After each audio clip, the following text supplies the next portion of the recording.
All right, now it looks like we're live. Oh, wow, that really happened fast. That was a fast transition. You never know. Sometimes it's live. I don't know. It takes a little long. It's usually going offline. That takes a while, and it's always that awkward few minutes of smiling, like waving, bye everyone, but we are live now. Welcome everybody to Sweetcast. We have got some special guests today to talk about Pirate Queen. So we got Mandy Summers here. Hello, Mandy. Like what? Hi, Clint. Hello, and then we've got Clint Helsinki, the other Clint. I think there might be 3 or 4 Clints out there. There's a couple of them. We don't run into each other that often. Yeah. Whenever we do, though, it's always great. So yeah, great. We're awkward. One or the other. Yeah, we're awkward. Yeah, it's still weird to me because it's not common of enough a name that you come across it very often. It isn't. So when I talk to somebody else named Clint, it's so weird for me to say, "Oh, hi, Clint." It's like something in my brain is like not, Yeah, like literally, you're the only other Clint I've known in comics, and like in real life, I have not ran it. I've like bumped into a stranger and found out his name is Clint, and that's about the closest I've gotten. But like actual people that I knew for any length of time, no Clints other than me. Yeah, I remember there was one guy in high school named Clint, and we didn't really hang out or anything. We knew of each other, but it was there was a weird friction, wasn't there? Yeah, it was like you'd walk by in the halls and you're like, "It's only room in this school for one Clint, you bastard." Yeah, so it's like something wrong happened. There should be one Clint per county, and that's it. Anyway, but it is good to have both of you here. And then I think we're gonna have Charlie will be here a little bit later. Yay! We'll see when he pops in. Pirate Queen is the book of the day. This is I know we call it the sponsor of the stream, so we'll be looking at this campaign for sure. I do have the link in the description, but I'm just going to post it here in the chat as well, so it's there. So if you're a moderator, don't hesitate to share it, post it, spam it, whatever you got to do. Wrap it around everywhere. Right? Absolutely, yeah. We'll get it around. So Pirate Queen. First, I gotta ask, how did you two get connected as a creative team? Well, I think basically what happened is I had Clint and Mark Poulton on to talk about Sea Dog and Codename Kill Switch. And afterwards, we were all kind of, just hanging out in the back room talking. And Clint mentioned to me that he had a book that he would love to bring me on as a writer. So to do the writing on it. And then we kind of talked a little bit, and it was perfect. It was like a perfect match. So it was like, are you kidding me? Of course I want to write it. This is going to be awesome. So and then I wrote it, and I was really nervous when I turned it in. So, Clint's like a professional, and I was like, oh my gosh, I've never turned work into anybody because of the word. It was just, it's just kind of me. So I wrote a script up, I turned it in, and he was like, I love it. And I'm like, oh my gosh, like what, really? Oh my gosh. So and now we have Pirate Queen. Very cool. Well, and the art in here looks great. Like I can't really figure out. You have to tell me what your influences are. I can't really put my finger on exactly what the style is, but James Scott Campbell, right? Yeah, I'm definitely a 90s Wildstorm influence kind of guy. Jim Lee, J. Scott Campbell, Travis Charest, all those guys. I was hugely influenced by all the Image 90s stuff, and Pirate Queen is almost like if I took like Danger Girl and put her in like a Star Wars universe. Like Danger Girl kind of felt like it was almost in this like kind of fake G.I. Joe universe where they had kind of a Snake Eyes kind of character and all the Cobra stuff. So with Pirate Queen, I kind of wanted like a big sci-fi adventure. I wanted to kind of poke fun at all the sci-fi genres, Star Wars, Star Trek, Stargate, Star something or another, all of that stuff. So, but still have like an action adventure story with like, a hot main chick. So This is kind of what I came up with, and it kind of built on layers from when I started out. And then, when I got into Comicsgate through Mark Polton, I met Mandy, and I had ideas that I wanted to do more stuff with once I got into Comicsgate.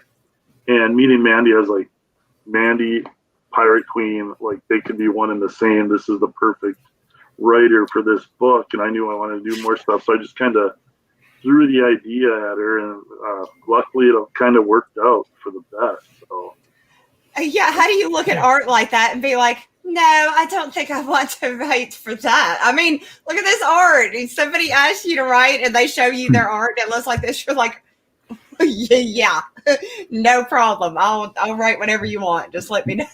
Yeah, it worked out. It worked out well for both of us, I think. Yeah, man. This stuff's hot. You're like a really horny J. Scott Campbell. Like that's. I am. Yeah, that's a good description of me. I love that. Like I love that. It makes me immediately like it. And, I like to kind of draw like J. Scott Campbell, but put way bigger boobs on them than Jay usually does. And the nippage. The nippage is nice. It's always cold in space, so. That's fair. Well, yeah, man, very cool. We'll take a look at this throughout the stream as well, but it looks like you guys are off to a good start here. I mean, you got 19 days left, but 17,000 so far. Successful campaign, successfully funded, but it'll keep climbing, so that's great. Vaughn, how are you doing? I'm all right, man. I'm doing all right. I survived. My date was like, let's try this place. I don't know. It's like off the highway somewhere, and like took me to this weird dive bar and was like, let's eat the food here. And I was like, okay, risky business. Let's see what happens. Well, what did you order? I ordered a steak, medium rare. Wow, you really. And she ordered I was like, let's do this. And she called my bluff. She ordered a steak, medium rare. Nice. But only I'm on my feet, or at least like, I'm alive right now. Like she was puking, man. She got food poisoning. And it's like I'm sitting there eating a steak, like, told you so. This place is messed up. Oh, loaded baked potato. Okay. All right. So like I had an okay night, but I had to I had to pull over into like a stranger's yard. Like in the middle of the night and turn my headlights off so they didn't think some weirdo was just like casing their house or whatever. And she got out and like had to puke, and it was like okay, I'm in like rural Oklahoma, like off some whatever highway. Like, what do I do if like they come out and like there's guns, and like so I thought about it, and like it was gonna be like, she's my wife and she's pregnant and she's feeling sick. Sorry. This whole cover story. Right. I'm a writer. This is what is puking ruining a second date, or is it, you guys? Oh yeah. Future. Oh, dude. I mean, we've already been on some dates that were really good. This wasn't the first date then. So this is like more of a bonding puke. Like, there's always hey man, I got your hair, girl. Sam was about to ask, did you hold her hair back for her? No. Because that's the polite thing to do. It is, but no. She was like, she said, I can't have you here to see me do this. Yeah. I said, I get you. So I like got out of there. It was a good, and then she was able to just get rid of the next bar time. steak. Next time it'll be diarrhea. That could be that is a really good bonding experience. That could be romantic. The historian, I don't know if this is a joke or what, but I appreciate the $2 super chat. Thank you very much. It says, ask Mandy about the blackmail she has on creators. So there you go. He's got all kinds of pictures of me, but I keep telling her to show everybody. It's not necessarily blackmail. Yeah. I'm proud of those pictures, and she just hid them away, and it's like nobody needs to see that. Yeah, come on. Yeah. I've got all the goods. I've got it all. Here, I'm gonna Oh, we missed our motto. Pirate Queen, she won't puke on you. That we should have used that. Cover quote. You can still use it. I allow it. Put that right on the cover. I want to be part of this because Pirate Queen looks awesome. Thank you, man. All right, I gotta show you guys some original pages here. So Nacho sent me these original pages from Downcast months ago. And because of COVID and Argentina time and all that jazz, it took a very long time. They wouldn't even leave the country, I guess, for months. So let's see. Here we go. Got original art pages. And it always is amazing to see them in person. You know what I mean? That feeling. That one's from Downcast 1. That's cool. No doubt. This one's mine, I think. It's special to me because that was the first one that I was like, yeah, man, we got something. This was an unused cover. We might end up using it. This was going to be all for Alterna Comics issue number 4. And Peter said, no, I want something different. So we'll do that one. There's one there. Anyway, so these are, I put them on the campaign page, and we've already sold 2 of these. So if you're interested in original art, they're $100. Then they're available there. But yeah, there's some. So it's just so cool to see original art. I don't know. It never gets old to me. Yeah. Once it piles up in your studio, it gets old, and you just want to send it to somebody else. And those pages never look beautiful. at it again. Yeah. That's an artist perspective. Writers are like, "Ooh, a cool original art page." I know. I was gonna say I've got room for more. I could pile it up and be pretty happy. I think. I did. Identity Crisis for 199 says, "Did you?" I walked her to her door, and I helped pour Listerine in her mouth, and I kissed her goodnight after she spit. That's the most romantic thing I've heard in all of 2020, dude. That's awesome. That was a good end. Yeah. That's a great date. No That doubt. sounds. I gotta give her credit though to order a steak and a dive bar. That's ballsy there. That's my kind of gal, man. Did it come with a side of COVID too? Dude, it was a fully loaded baked potato, but maybe I misread and it was like a fully COVID baked potato. I don't know. Yes. You gotta read the fine print. The service was nice, and it was just one of those weird things where it was just like, okay. She was like showing me off to someone that she works with who works there too, behind the bar. So it was like, hey. I was like, God, this is weird. I mean, that was the weirdest thing to me. Like, I don't know, when you start meeting people, or like for me, my wife, before I got married, it was like in college, and then it'd be like, oh, she works at JCPenney. And then, I don't know, it's like we went to the mall, and then she introduced me to people that she works with. For some reason, it's just that level. It's just weird. I don't know. That's a whole new social level to weird writers like us. Because it's not even like a friend or family member. It's like a coworker. So it's like that extra level of strange. But and then there's always the fun part of explaining what you do to people that have like normal jobs. You do what? You comic books? What? Yeah. That's always a little awkward segue. So people actually do comic books. I'm one of them. That's how they get made. And so someone's got to make them if they're going to get made. Exactly. Comic books are amazing, man. That they're an amazing art form. Like, we're endurance artists is essentially what they are. Just people with no quit in them.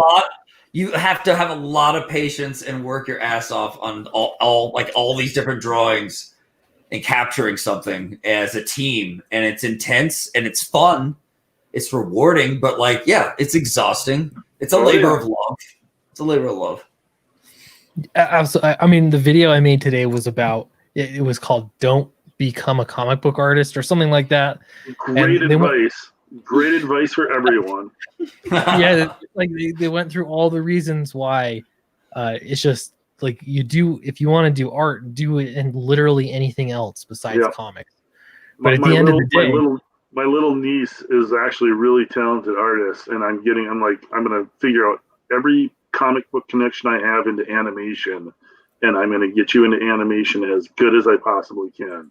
Yeah, I'm not gonna put you anywhere near comic books. That's the thing, is it's like you have to just there at some level. It's like you just want to make comics. I even think with writing, there are other kinds of writing that would potentially be a little bit easier of a road to travel down, but it's not comics. So I don't know. To me, it's like it just I don't. You can't describe it. Everyone here gets it. You get it, but I don't know. It's not necessarily about making all of the numbers work, or you know what I mean. I don't know. It's not like a wise thing necessarily. You just have to do it. So I don't know. Comics is kind of its own kind of different animal from everything else, and like once you get into it, like once you get the vibe for it, it's like, yeah, I'm just gonna keep plugging along with this, and I'm not gonna try to branch out. It's like comics becomes that singular vision for you. I graduated film school, and I had done pretty well. Like I kind of was a standout with all the work I had achieved. And I was probably because I entered like a little later in life, into college, but it was like go to LA and try to make it and try to be part of that film business, or like do what you want to do and have a good time, and make something that's even better than a movie where you get to really make your vision yours. And I was like, dude, comics, man, I love comics. I did not go out to LA and try to make it at all. I just switched over fully to comics for like a few years now. See, I love it. I've heard some crazy horror stories too about the film industry and kind of making that work. It seems like the only appealing route would be to be making independent films. But part of the reason why is just because of the creative control that you would have over making your own thing. So I don't know. To me, it's like you might as well have an infinite budget. You know what I mean? And do it in comics. Then you can do anything. Yeah. Totally. Yeah. Anyway. I mean, being able to create your own thing, like everybody's like breaking into comics. Like people who are hiring you, they're hiring you because they think you can make them money. That's why people are hiring you. So like the first way to make somebody else think you can make them money is do something on your own that makes money. Prove to them, that's how they get excited about you.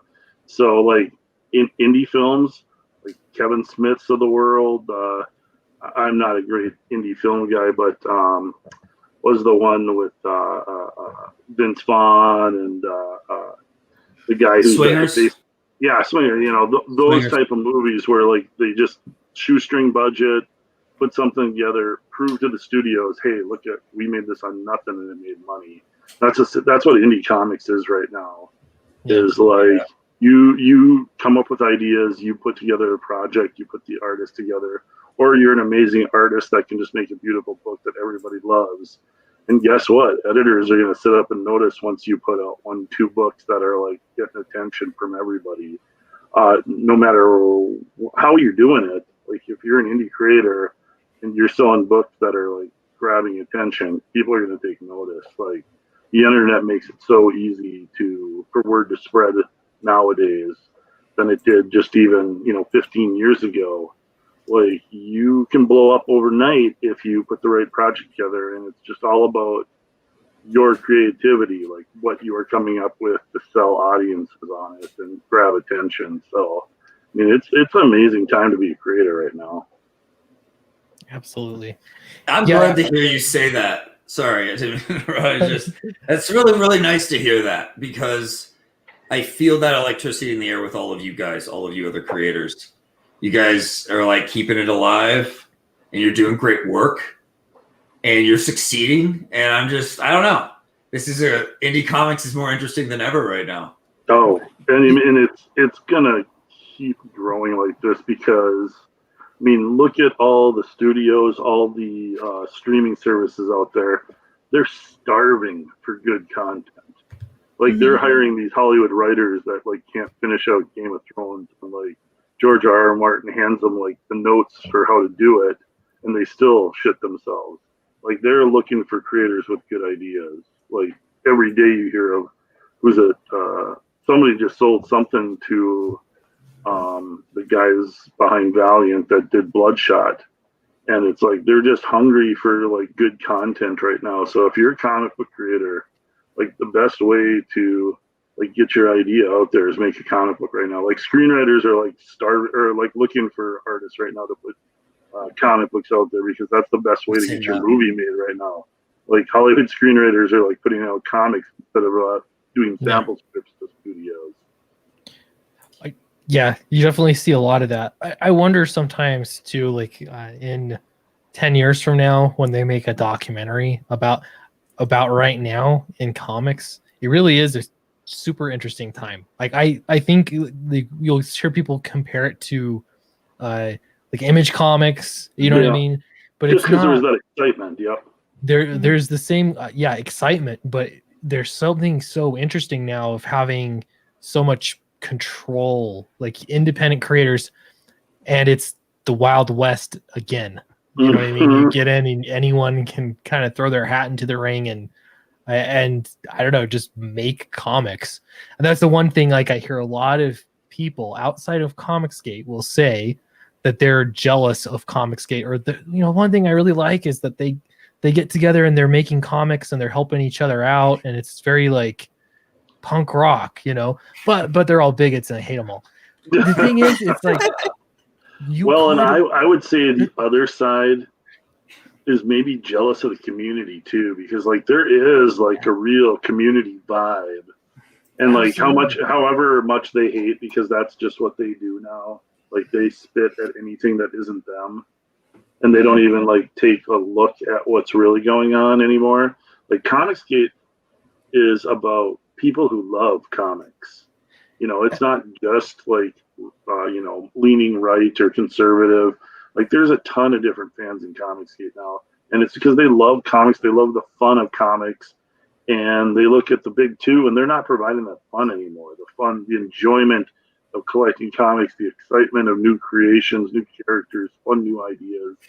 Like that's not happening at Marvel and DC. That's happening in indie comics, and it's happening mostly in Comicsgate. You can just look at the books that are happening right now and see the excitement and the creativity.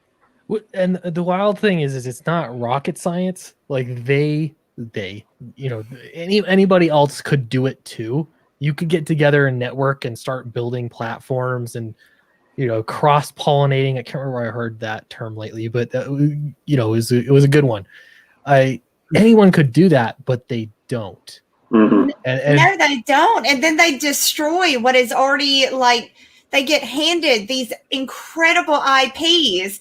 And then what do they do with them when they're given them? They just absolutely destroy them just without any looking. I mean, they don't even care. It's like they never picked up a comic book a day in their life, and they're given this huge IP. And then they just, I don't like this, so let me go on and change it. The Pinister means nothing now. It means nothing because I don't know. That pissed me off. Well, they take the heart out of characters that people have cared about for years because they are like very self-centered.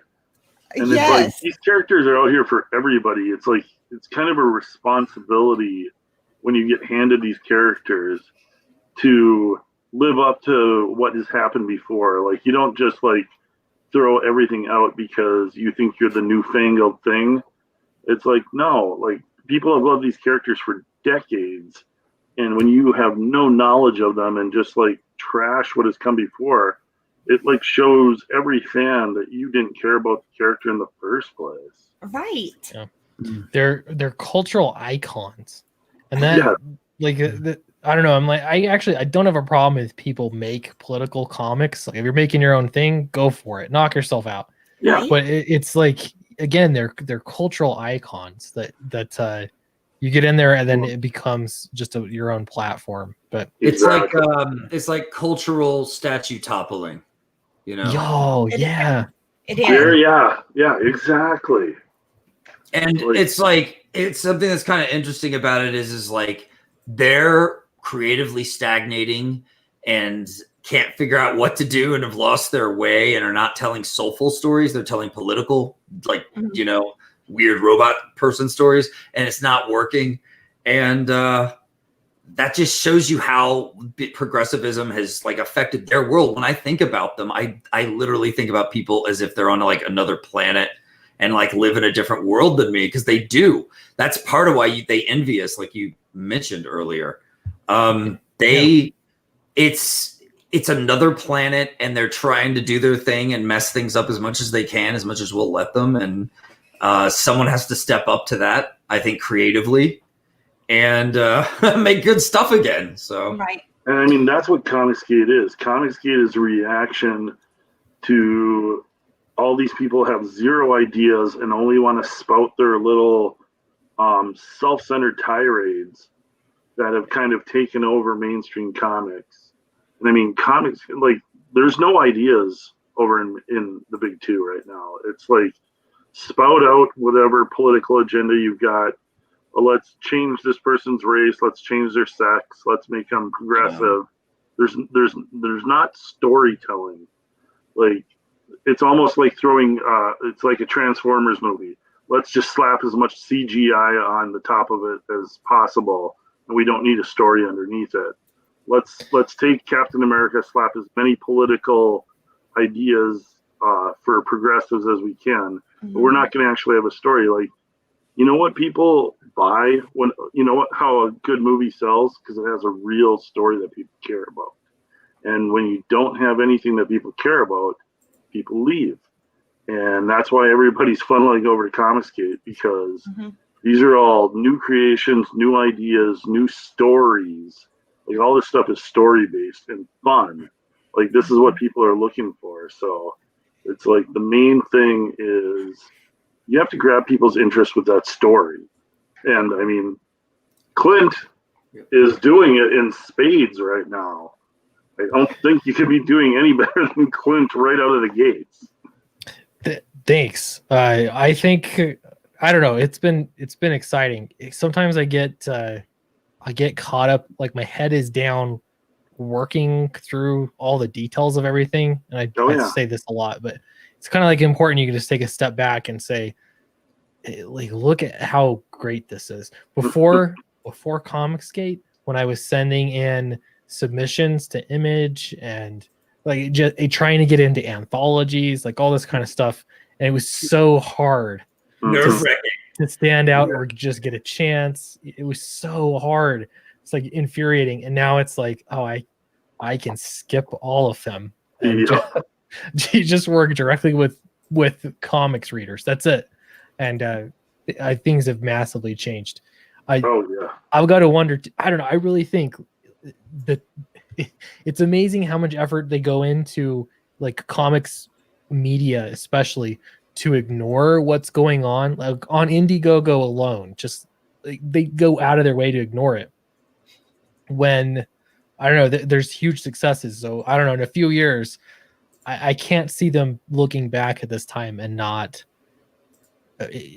being notable. I think it is a big deal. Are you talking like the comics websites, like Newsarama, CBR, that kind of stuff? Or Yep, exactly. Oh yeah. And I mean, it's no different than what's happening nationwide. They don't like those websites make their money off of Marvel and DC. So like everything always comes back to money. I don't want to harp on that point, but everybody knows it. But like CBR, Newsarama, they're not making money off of Comicsgate, so they're going to completely ignore it. I mean, that's why I say, like, Bleeding Fool is awesome. The Splintering, you know, those guys cover what's going on in the Comicsgate indie scene, and I mean, the more you can funnel energy towards them, the better. Because I mean, having comics media is a huge plus. People want to read about what's going on in comics. They want to hear gossip and stuff. Obviously, a lot of the YouTube channels cover that too, but it's awesome for Comicsgate. It's awesome for creators. it's nice to have coverage on sites too. And I don't want to forget, I got Downcast up here and we're going to switch it. That's just because I went and did inventory on the books, and this is all I have left of volume 1. And nice. so volume 1, this is just the cheapest way to get in. And then here I have some Matt Weldon covers. These are the last. I will have none. I have like 4 copies left that I'm keeping, but so you can get those, and then also the original art is here as well. Running out of inventory is a nice feeling, isn't it? I know, it's so weird. Again, I've heard horror stories about how people are, like you'll have all these extra books sitting around the house and you can't get rid of them. I've seen people on Twitter, Comic Pros, say, like, I got graphic novels, and they're desperately trying to sell them because it's like, these should be worth money, but they're just sitting collecting dust. So you know what I'm going to do with my extras? I'm going to turn them into housing for my cat. I'm going to build a castle for my cat out of Fort. Nice. Fort Jasper. Fort Jasper. Let's go. Because I don't want it to be a depressing thing. I don't want people to walk in and see me like smoking a cigarette in a corner all broken and be like, that guy used to sell comic books. Now he's nothing. None of us want to end up like that. Having extras is so great too. Vaughn and I have been going back and forth a little bit on printing stuff, and I've been going back and forth again with the API on printing stuff, quotes and all that jazz. And I think it's one of my favorite parts about the process is like getting the books. The smell, Vaughn. Oh my gosh. When you get all those books, of thousands, I'm sure, of books in your house, it'll smell like it's like a print shop, and you'll just love it. It's like better than fresh baked cookies. It's like the best. It really is. It's amazing. I had all of mine like in my closet where I could lock it. And every time I would open it up, it was just like, oh, yes. Yeah. I love that smell. It's so nice. Guys, oh man, we have book fetishes, don't we? I know. There's something about printing. How do we do this? Oh, yeah. Wyatt Holiday for $4.99. Thank you. Says, hey, here's $5. Rock on, Mandy and Clint and the monster. Thank you, Wyatt. Appreciate that. And a big shout out to Wyatt's upcoming book, Eternal Armor. Yes. And I'm going to be doing a variant cover for that. I just found out today. Me and Wyatt talked and hammered out the details. So I'm super stoked about drawing a variant cover for Eternal Armor that's coming up later this year from Wyatt. So everyone keep an eye out for that. Nice. That is awesome. So I got to say one thing about printing. I had this class in college on public relations, and the teacher of the class was really into print. And you know how you have those teachers that you can get them on one subject that they'll sort of go off on forever. Yes, and it gets you out of work for the day if you can just get them talking about it. They won't do anything else but talk about it. For him, it was print, because it was he did a lot of pamphlets and things like that, and so he talked about print and he talked about the ink and smelling it, and he'd get into it, and he's so passionate about it. And I always thought this is the weirdest thing in the world to me, but now I'm beginning to understand him. I get it, like there are people like super into printing. I don't think I'm quite that into it as he was, but at least I understand it.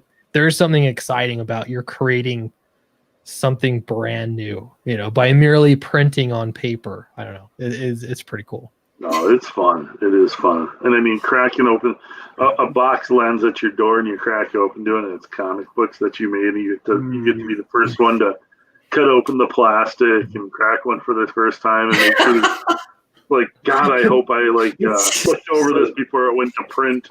This is so sensual, man. You guys are giving me a book boner.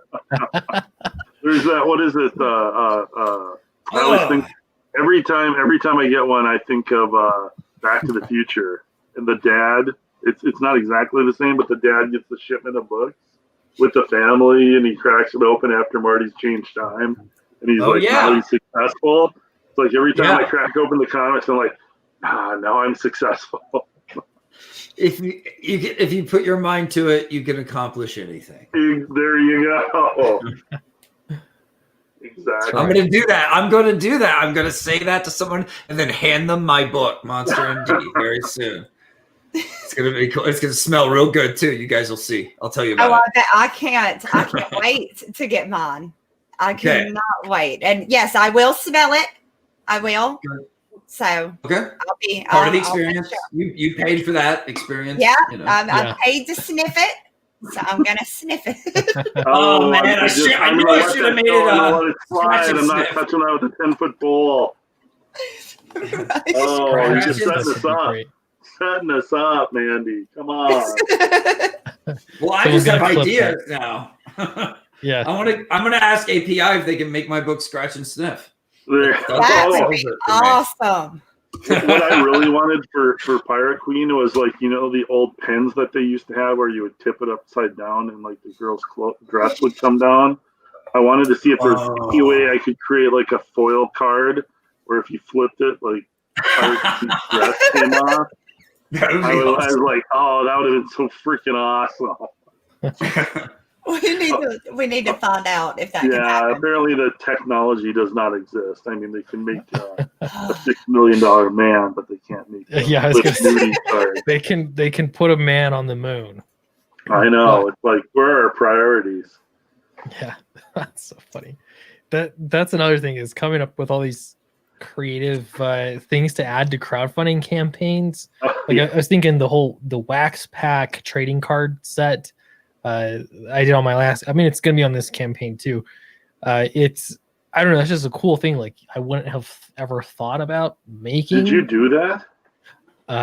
Yeah, I didn't make them myself. I no, but you got like in packs. Yeah, they're the wax packs because the foil packs are so expensive to produce. Oh, sure. But yeah, it ends up being I don't know. It works. It's economical, and then it's also got sort of the nostalgia factor. But no doubt, there are a lot of things out there like that that make things better. Cool. Do you guys have any interest in going to conventions and selling books at conventions? Very, very much. It's just they won't. Everyone I was going to go to got closed. And I was really, really disappointed because Billy Tucci invited me to come to Dragon Con with him and like sit on his panel and stuff. And then they canceled it and I like almost cried. I was like this close to crying. Yeah. Like, no. I really wanted I used to be a big con guy. I used to go to a lot of shows. So yeah, definitely. Cons are the best. More conventions you can be at and just be with the fans. Like I've never had a bad time at a comic book convention. Yeah, and I don't think it would, for me, be so much about selling books. I mean, I'd want to, but I don't know. Everything I've heard from people, it's like you're not going to sell a ton of books. But to me, it would just be fun. Like I just think it'd be fun to just get together and have a convention. No, I'm a people person. I want to be around people and, you know, like, hey, hi, you know, I want to do it so bad. I just want it to happen for the karaoke. That's all I want to see. Right? I want to have all of us. I want it to happen for the stories because you'll hear stories from other people that you didn't even know about, and you'll meet new people.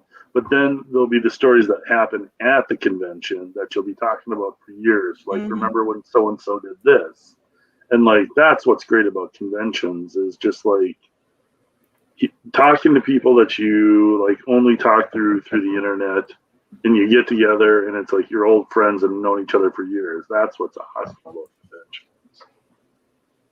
Very cool. Unless you hate people like Peter Gilmore. He's a grump ass. He's just grumpy as hell, I swear.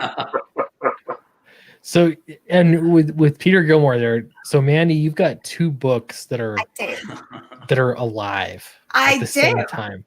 How does that's we can look at it's Super Dead, right? We can look at that as well, but that seems like a juggling act. How does that work for you? Well, because I'm not the artist, I've written everything already, so it's not that hard. And now it will put me doing a back-to-back fulfillment, but I didn't mind fulfillment that much. I actually kind of enjoyed it. I jammed to some music, just so it wasn't that bad. So my artists, the artists are the ones that do the mass of the work. So like while Clint and Pete are just sitting there, like killing themselves, killing their hands, my part's already done. So I'm just kind of sitting back waiting for new pages to come in and then like, oh God, it looks amazing.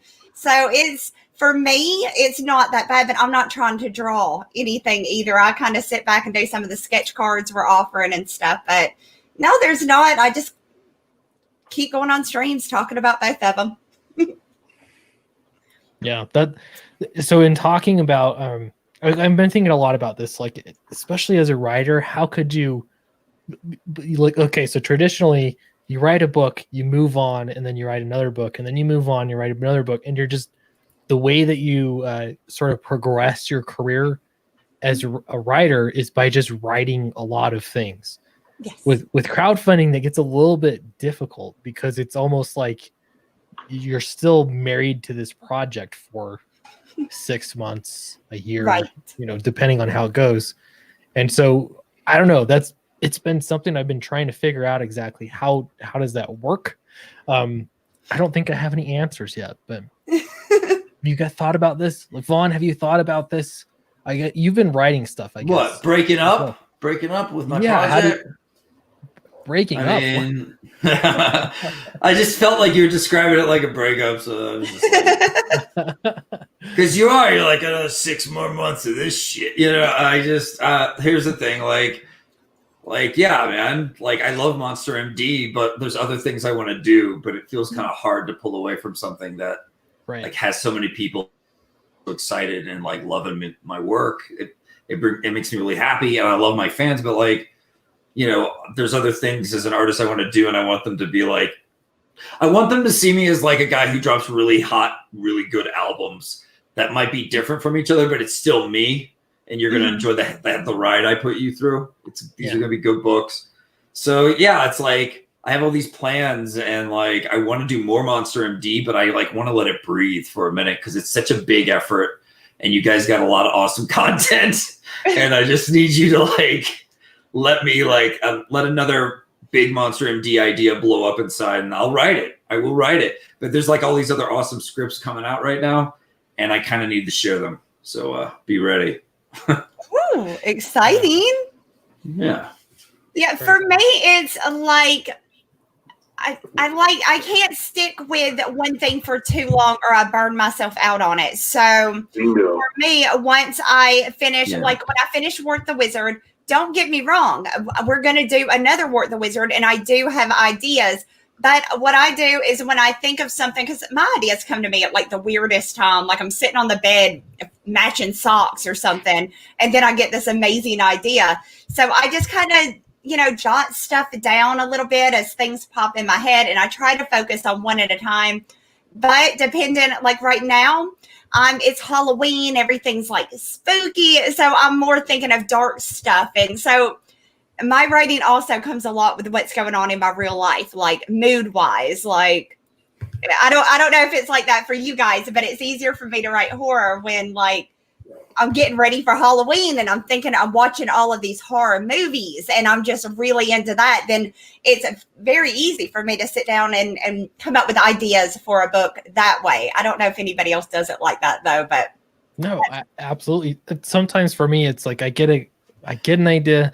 I have no idea if I'm actually going to make it anytime soon because it's like there's just a level of commitment. You know what I mean? I have enough ideas that it's like you kind of have to pick and choose which ones you're really going to go for. But yeah, like I've got a great idea I want to do. I'm not sure where it'll fit in, but I kind of just want to sit down and write the whole thing out because I'm excited about it, and then next week it'll be something else. That happens. I look at artists as like intellectual scavengers.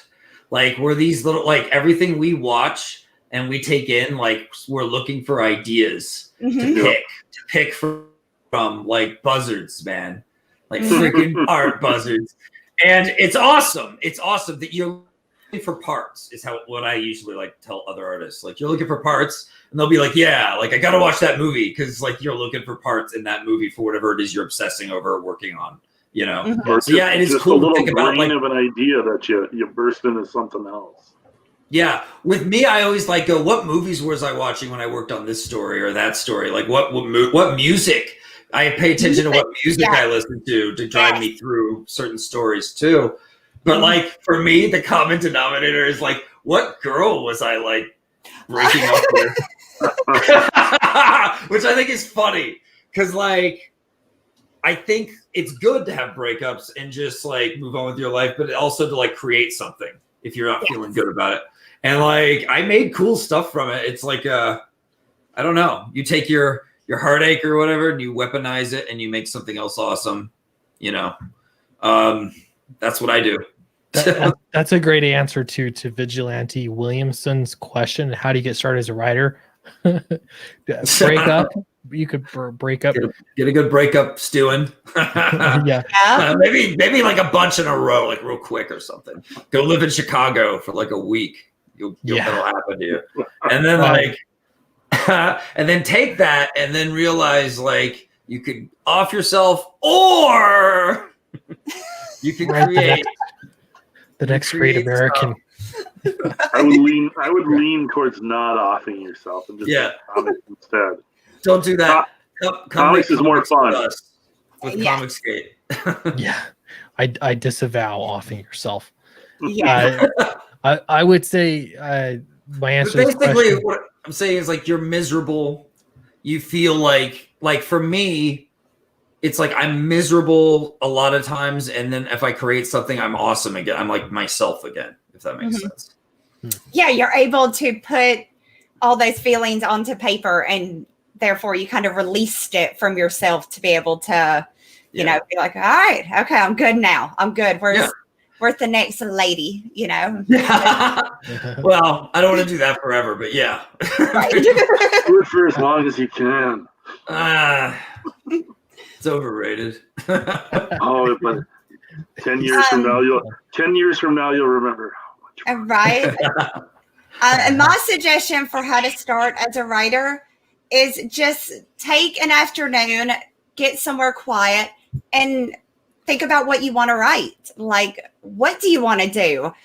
If you were, if you're wanting to do like superheroes, what kind of superheroes do you want to see? Start small, break down into little, like, here's what I would like to see. And then when you have all of your characters, when you have an idea, then pull out pen and paper and start moving those ideas to a pen and paper. But a lot of, like, for me, a lot of it doesn't come from me sitting down actually writing. It comes from me doing other stuff, like I said, and almost like Vaughn said, you get music in your head, and then from music you could actually get in a mood to where it's like you start thinking of really, really good ideas. So just take time, get somewhere quiet, somewhere that you can focus, and just think about what do you want to write? It's really exciting too. Once you get that good idea, you're going to like jump out of your chair and be like, oh shit, that's it. I got it. So yeah, it's really, really fun when it happens too, when that light bulb, lights up. It's awesome. Yeah. The other thing you want to do as a writer is find an artist that'll work extremely cheap and as hard as he possibly can for you, and then just push him around and make him do everything you want and pump out as many books out of him as you can before he just falls over. And then go find the next artist to do it for you. Just keep churning them out. They're a dime a dozen. Yeah. That's how it works, huh? I didn't like that cackle, Clint. I would say too, my answer to this question is just start writing.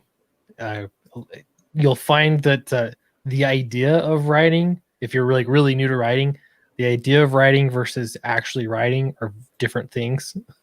And so if you can just write every day, a little bit every day, work on it and work on your craft, you will be a writer. But you'll also find out your process and find out how you like it, I guess. So Man, super chats are rolling in. You guys You are got a bringing super important super chat over there. I don't want you to miss it. I was gonna say, Clint, you're bringing in the money here.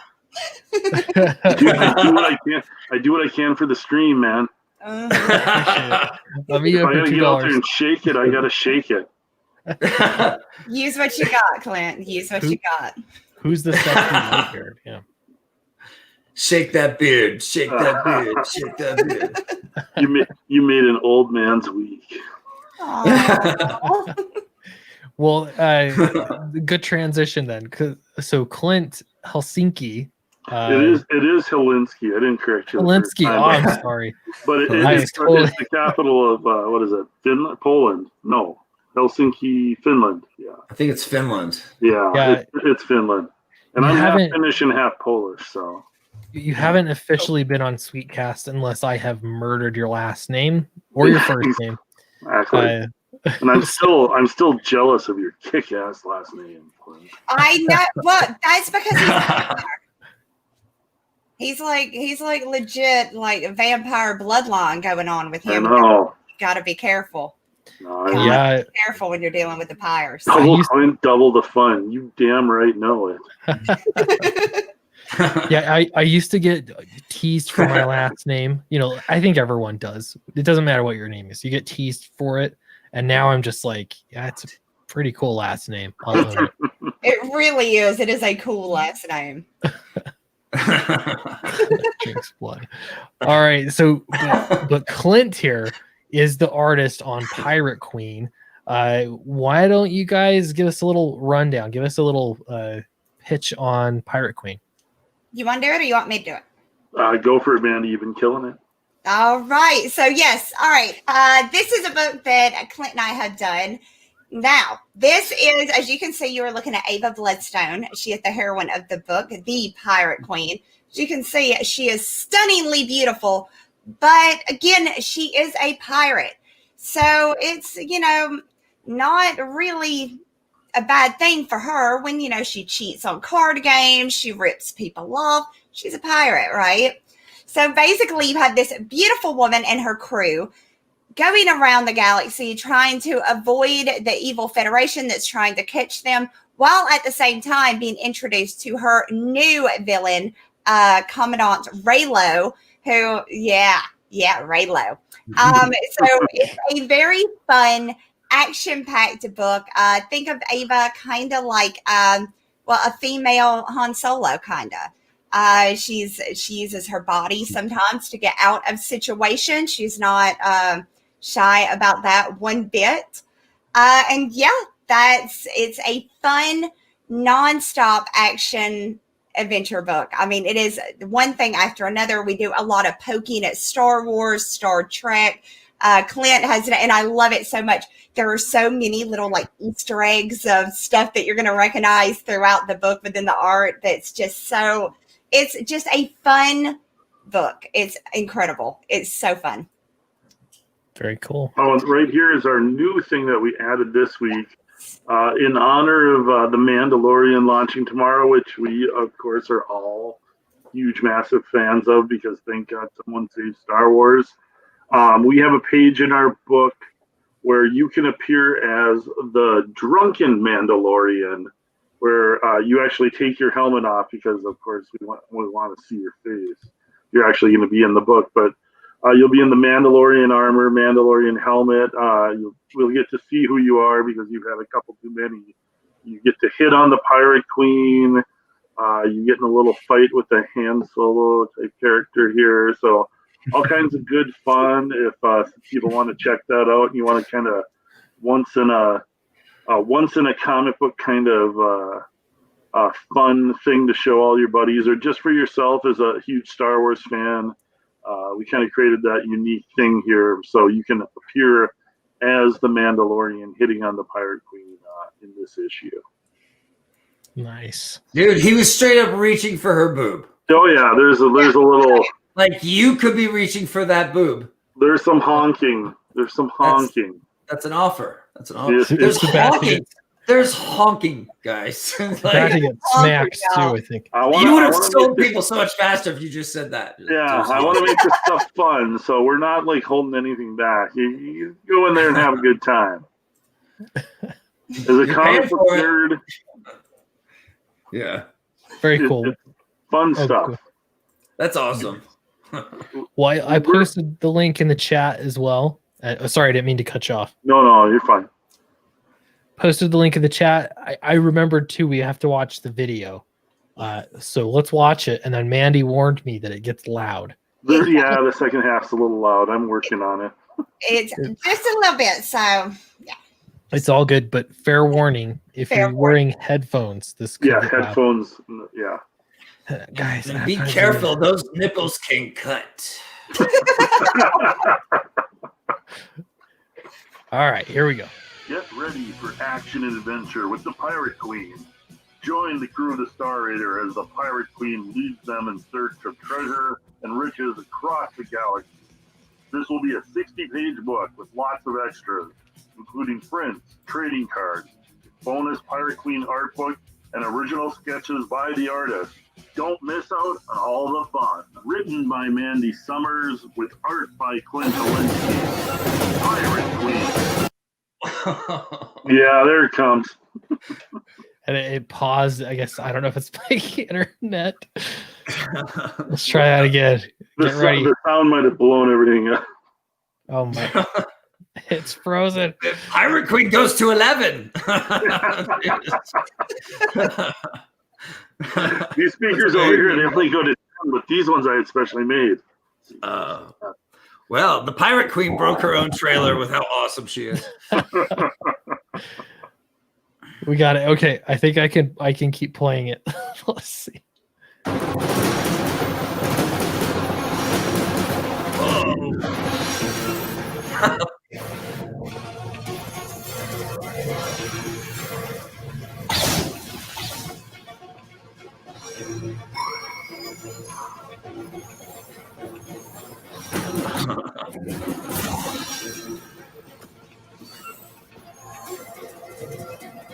That's cool.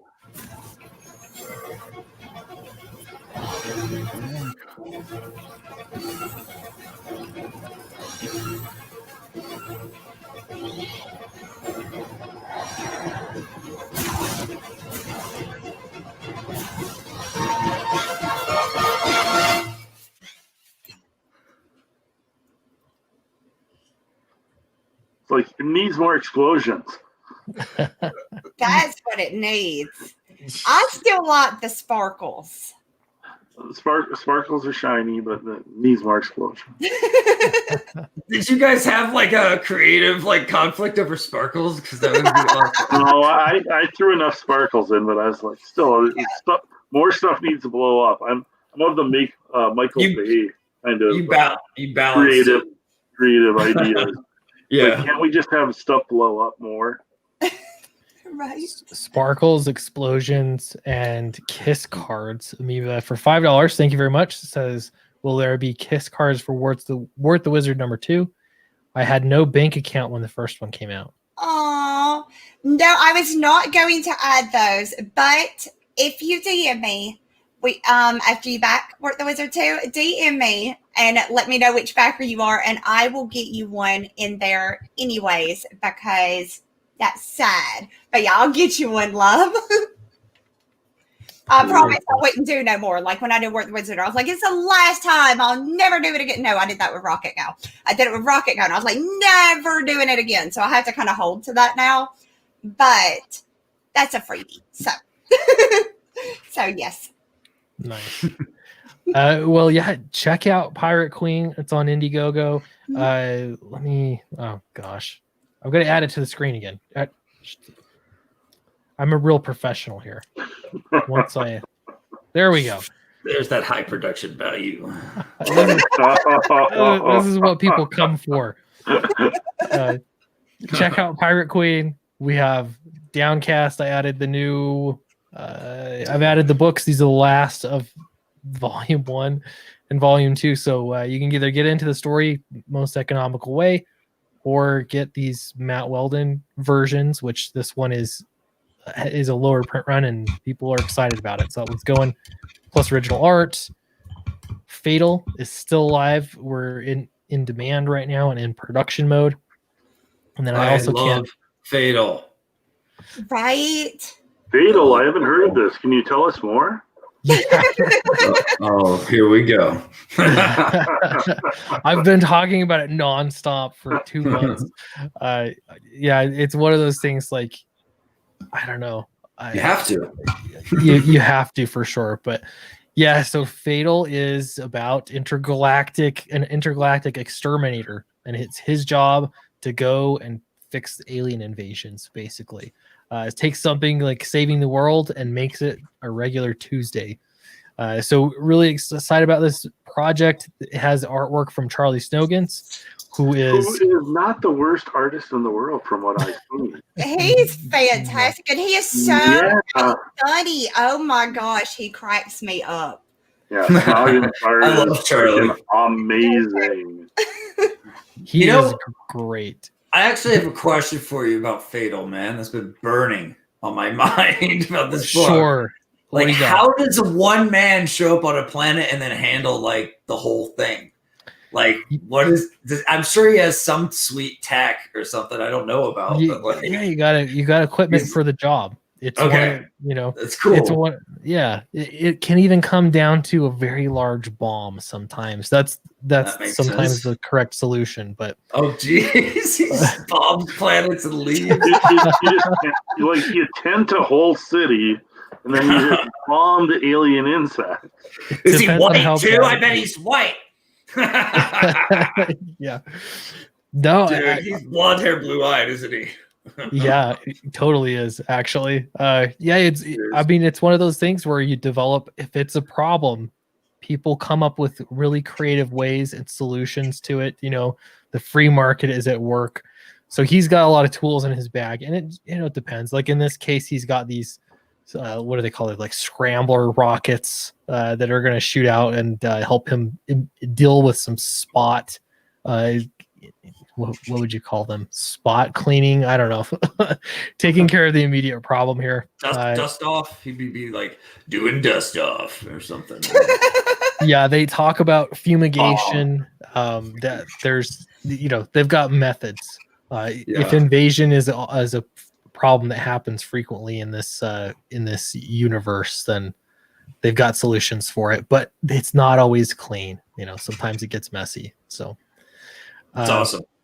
Yeah. So yeah, featuring artwork from Charlie Snogans, my favorite artist working in comics. I can say that very confidently. There's a lot that's saying a lot. There's a lot of great artists that I love, but nobody's probably hearing you down in Argentina. So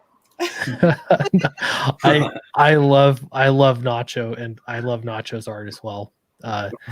Charlie's art is just it really is special. So yeah, I like it a lot, and I think people are gonna love this. So I was just talking to the printer.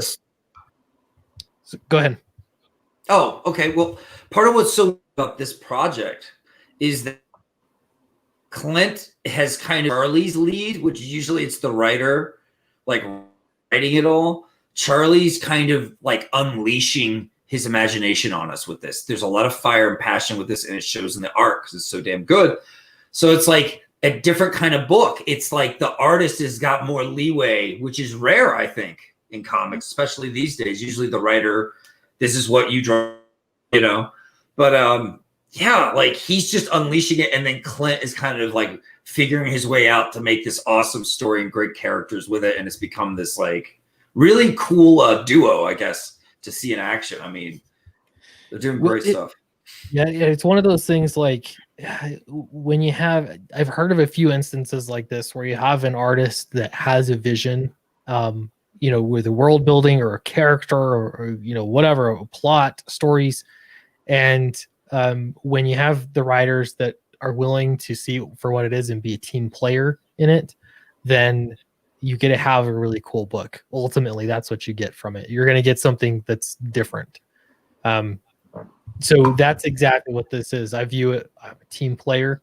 I get in there and I'm doing my part on it to try and make this book the best that it can be. So it's great, man. I'm excited for it.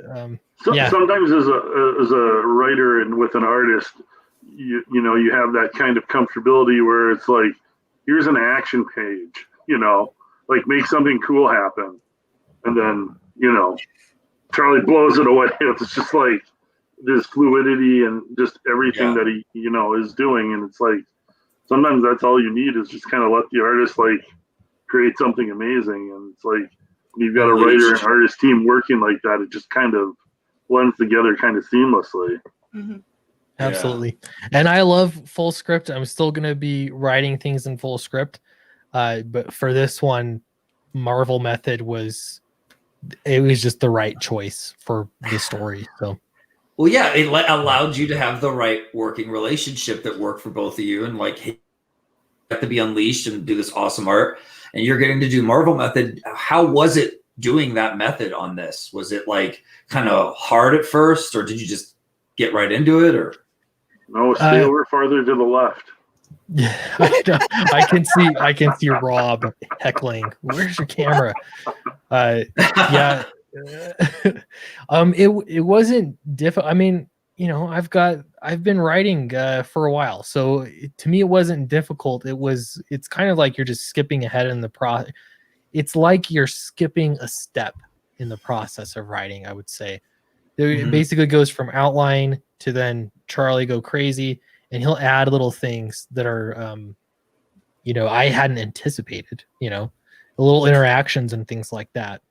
And so from there, it's almost like then I'm going back. It's almost like my final run through, which I would do if I wrote full script anyways. You go through it, and then once you see how the artist is making these characters act, sometimes you gotta change the dialogue to fit. You know, that's been my experience anyway. Was that fun for you, or was it like creatively like difficult, or not as, you know, just like, you know, you're kind of like taking a little bit of what he gave and then adding your own?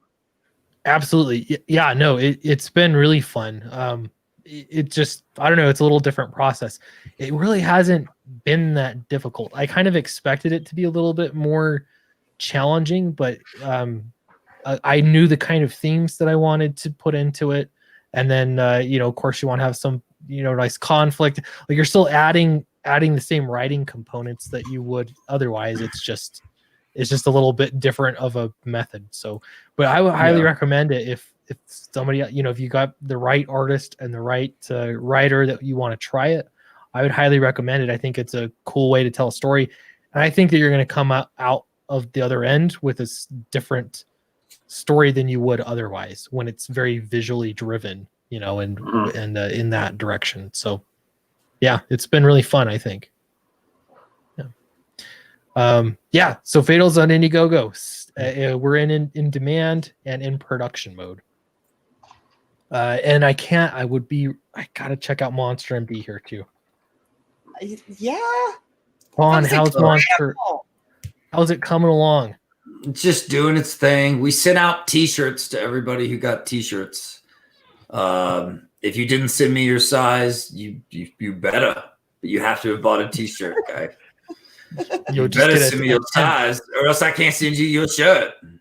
That's right. I'm getting sassy towards the ends of my campaign now. That's my new. They don't send their size; they just get a small. It's my new pitch. But yeah, that's right. I'm gonna send you an XS. It's gonna make you feel weird about your weight if you don't. Don't send me your size. I send you your real size. Anyway, Monster MD's did great, man. We're at 88,000. I didn't expect to ever make it this high. I'm really proud of the team and the fans who like made this happen, made me kind of like a real deal comic creator. And I'm just really proud of this. So the book is done and it's at the printer, and I think they're about to start printing. We did all these like tests on inks and blacks and like changing, you know, edits were made. It's basically about perfecting it for print. Mm-hmm. And so we have the best book we can have. So it's turned into a monster. It's like 144 pages. I'm sorry, guys. I have a problem. I keep adding pages to my book like a lunatic. And then the sketchbook is like 82 pages, something like that. Wow. Like I've never worked so much on anything in my life, but it's been so worth it. Like this is a really fun, awesome book, and I'm proud of it. I stand by it. I think it's a fun little story. Yeah. Enjoy, guys. I don't know. I think this is the right season for people who are still having doubts or thinking about it to hop on board. This book's awesome. It's as Halloween as it gets. Vaughn is roasting me again. Or not Vaughn. Sorry, Rob is roasting me on my height. Yeah, he's going after you. Rob? You did look a little There we go. Is that better, Rob? That's awesome. I feel like a toddler now sitting in this chair with my feet swinging. I like low hanging Clint. I thought you were very chill. You look chill. Now I'm like sinking into yourself. Listening to me pitch this for like the 800th time on your channel. I'm sorry, bro. Thanks for it. I actually do want to say that, like, for real, like, thank you for having me and all these other cool creators on. Like, I've met thanks for having us on, man. We appreciate it. Mm-hmm. I've met you. Now I've met you, Clint, number 2, Silver Sage Clint. Silver Sage Clint. And then, yeah, of course, I know Mandy. And it's like, hell yeah. Like, I've gotten to meet so many cool, weird, awesome creators who are doing amazing things. And a lot of it's been through you. A lot of it's been through you, man. So thank you. And thanks for letting me pitch my book so many damn times. I appreciate it, man. You bet. But, yeah, I always love having you on, Vaughn. And yeah, it was great to have Mandy. I know we've streamed together, but I don't know if it's ever been on my channel or on your channel. No, we've done, I think, 2 on yours and like 2 or 3 on mine.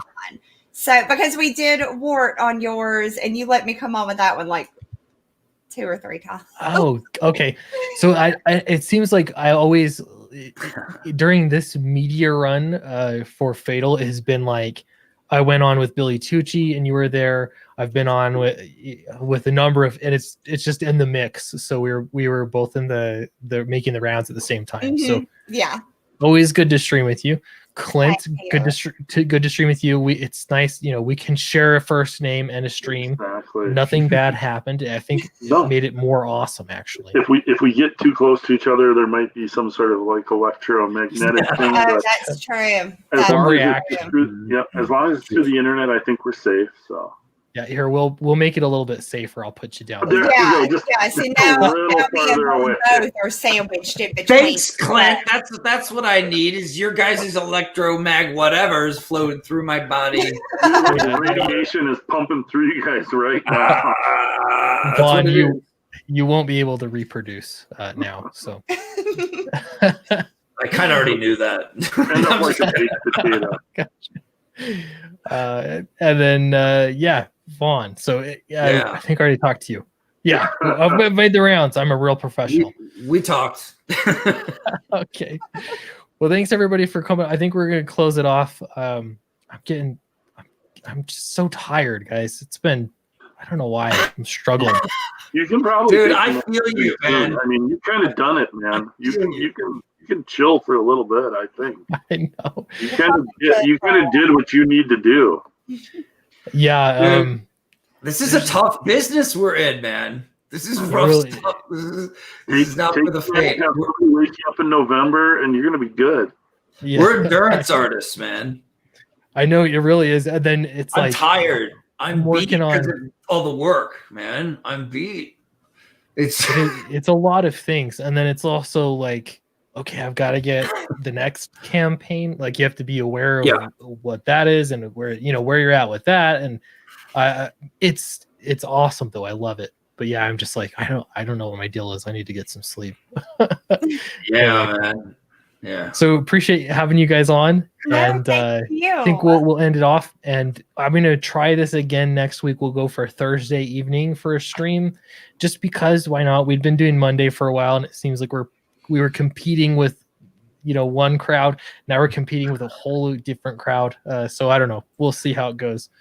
So appreciate you all and we'll see you in the next